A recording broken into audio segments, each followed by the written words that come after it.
Students, आज हम एक इम्पॉर्टेंट लेबर लॉ का केस करेंगे, Dinanath versus national fertilisers limited. यह case contract labour and CLRA यानी कि contract labour regulations and abolition act 1970 के प्रोविजन से रिलेटेड है।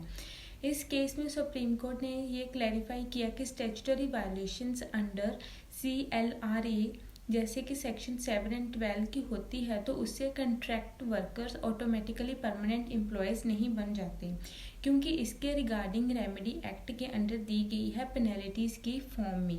ये केस हमें जुडिशियल इंटरवेंशन की लिमिट्स एंड स्टैट्यूटरी कंप्लायंस की इम्पोर्टेंस को बताता है।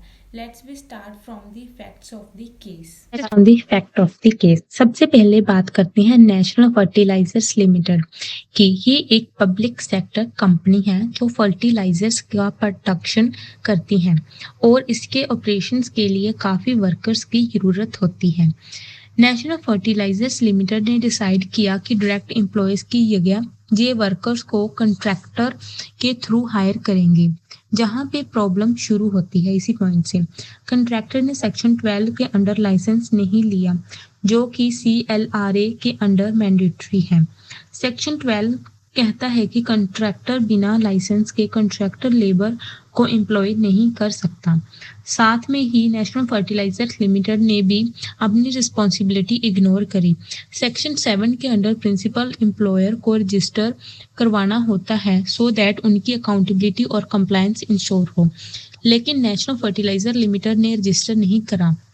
इस सिचुएशन में वर्कर्स जिससे दीनानाथ लीड कर रहे थे ने पिटीशन फाइल की और रिक्वेस्ट की कि क्योंकि कंपनी और कॉन्ट्रैक्ट दोनों ने लॉ फॉलो नहीं किया, उन्हें परमानेंट एम्प्लॉय के रूप में ऑब्जर्व किया जाए, मीन्स उनको अब परमानेंट एम्प्लॉय के रूप में जॉब दी जाए।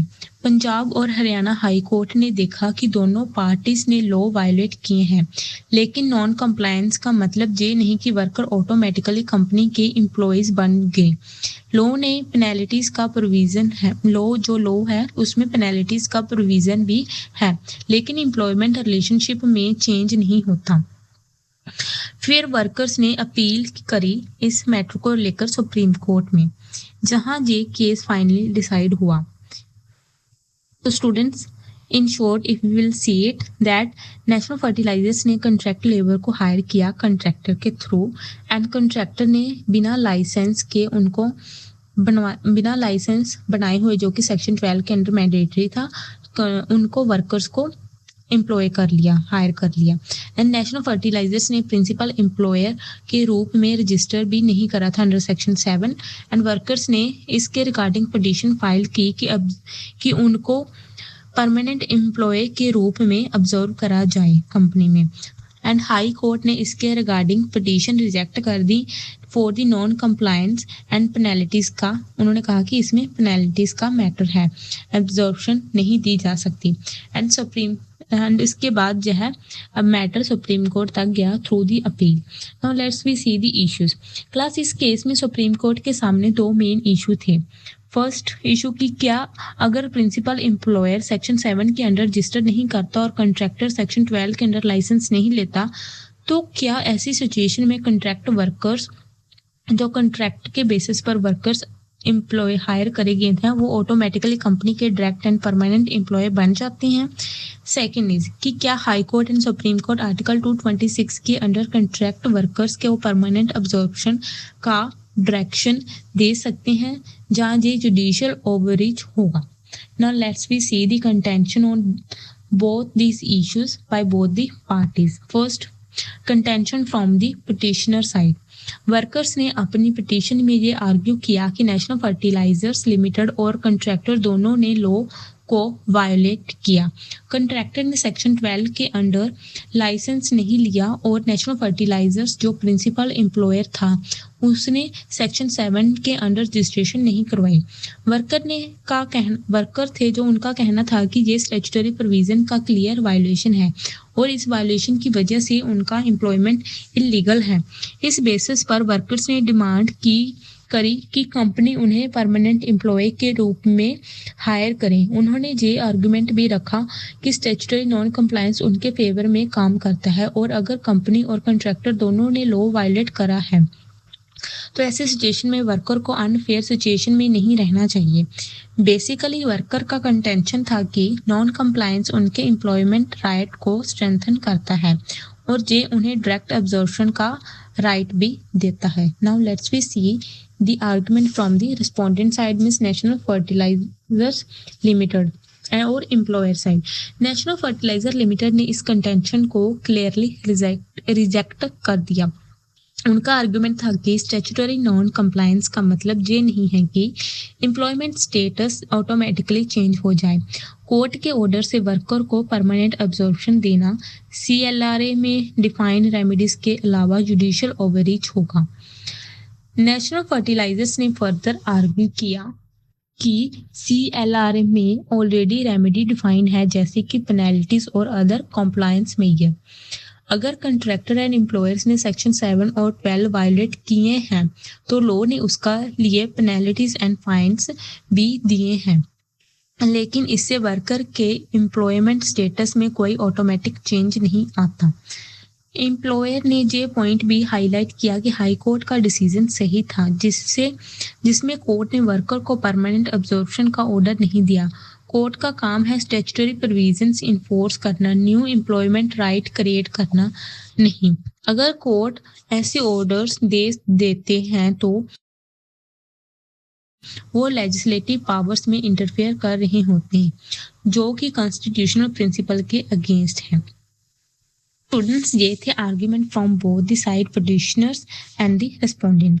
तो क्लास कंटेंशन में दोनों साइड का क्लियर कंट्रास्ट है कि worker means petitioner statutory violation के बेसिस पर उनका एम्प्लॉयमेंट इलीगल है और उन्हें परमानेंट अब्जॉर्प्शन का राइट मिलना चाहिए जो उन्होंने डिमांड करा।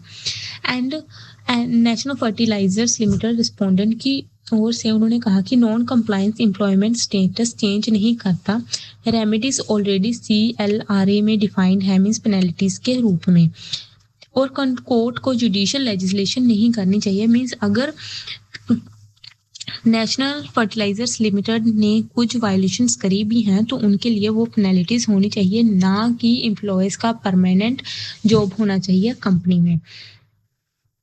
ये दोनों पार्टीज की आर्ग्यूमेंट का कंट्रास्ट ही केस का मेन फोकस था और सुप्रीम कोर्ट ने भी इसी पॉइंट पर अपनी रीजनिंग और जजमेंट का बेस दिया। Now let's we see the judgment of the supreme court.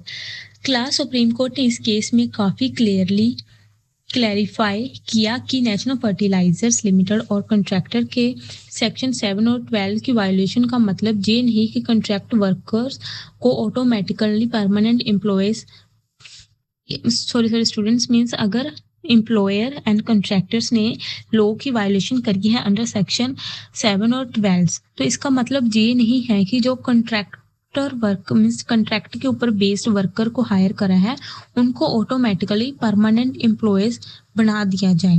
Court ने पॉइंट आउट किया कि CLR में ऐसा कोई प्रोविजन नहीं है जो स्टैट्यूटरी नॉन कंप्लायंस के बेसिस पर एम्प्लॉयमेंट स्टेटस को ही चेंज कर दे।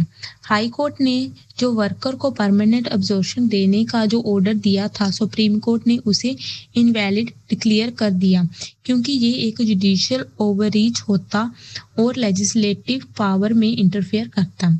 जाने कि कोर्ट अपने आर्टिकल 226 के पावर का मिसयूज नहीं कर सकता और लॉज में जो रेमेडीज ऑलरेडी डिफाइन की गई हैं उनके अलावा कोई न्यू राइट क्रिएट नहीं कर सकता। कोर्ट ने फर्दर यह भी हाईलाइट किया कि CLRA का मेन पर्पस है कॉन्ट्रैक्ट लेबर को रेगुलेट करना और उनके राइट को प्रोटेक्ट करना, लेकिन इसका मतलब ये नहीं कि statutory violation automatically employment right में चेंज ला सकते हैं। एक्ट में नॉन कंप्लायंस के लिए क्लियरली पेनल्टीज को डिफाइन किया गया है और वही वर्कर के लिए प्रॉपर रेमेडी है। एम्प्लॉयमेंट रिलेशनशिप में कोई चेंज नहीं होता, वर्कर्स कॉन्ट्रैक्ट लेबर ही कॉन्ट्रैक्ट के जो स्टेज पर लेबर थी उनकी पोजीशन थी कि वर्कर कॉन्ट्रैक्टर लेबर है, जो उनका स्टेटस था जॉब का वो ही रहेगा। सुप्रीम कोर्ट ने इस बात को भी एम्फेसाइज किया कि स्टैट्यूटरी कंप्लायंस की इम्पोर्टेंस बहुत हाई है और कंपनीज को अपनी रिस्पॉन्सिबिलिटीज फॉलो करनी चाहिए, नहीं तो पेनल्टीज फेस करनी पड़ती हैं। फाइनली सुप्रीम कोर्ट ने ये प्रिंसिपल एस्टेब्लिश किया कि कोर्ट के पास पावर नहीं है कि वो स्टैट्यूटरी वायलेशन के बेसिस पर कंट्रैक्टेड वर्कर्स को परमानेंट एम्प्लॉयज़ बना दें।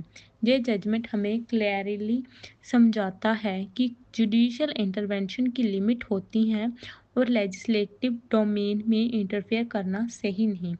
ये केस स्टूडेंट के लिए इम्पोर्टेंट है क्योंकि ये स्टैट्यूटरी कंप्लायंस और एम्प्लॉयमेंट लॉ में कोर्ट के पावर की बाउंड्री दोनों को समझाता है।